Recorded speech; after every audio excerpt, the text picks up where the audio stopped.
جی السلام علیکم۔ وعلیکم السلام۔ وعلیکم السلام۔ جی میں آصف علی بول رہا ہوں۔ گاندھی صاحب، میرا سوال یہ تھا کہ یہ جو آج کل ایک تحریک چل رہی ہے فیمنزم، اس کے اوپر دینی نقطۂ نگاہ سے آپ کا کیا پوائنٹ آف ویو ہے؟ سارے ازموں کے بارے میں میری رائے یہ ہے کہ یہ انسان کی انتہا پسندی سے پیدا ہوتے ہیں، اس لیے ان سب سے اللہ کی پناہ مانگنی چاہیے۔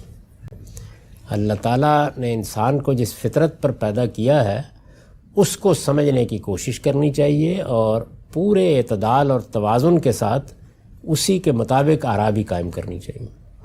یہ جتنے ازم ہیں، آپ سوشلزم کو لے لیں، لبرلزم کو لے لیں، سیکولرزم کو لے لیں، آپ کمیونزم کو لے لیں، سب کے سب اگر آپ دیکھیے تو انسان کا وہ جو ایک پینڈولم کا مزاج ہے کہ وہ کبھی دائیں انتہا پر ہوتا ہے، کبھی بائیں انتہا پر ہوتا ہے، اس سے پیدا ہوتے ہیں سب کے سب۔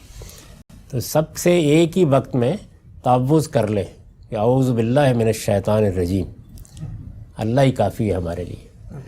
قرآن مجید نے کیا خوبصورت بات کہی ہے کہ یہ ان لوگوں کی پیدا کی ہوئی چیزیں ہیں جو بغیر ہدم ولا کتاب منیر ہیں، یعنی نہ ان کے پاس اللہ کی ہدایت ہے اور نہ روشن کر دینے والی کتاب ہے۔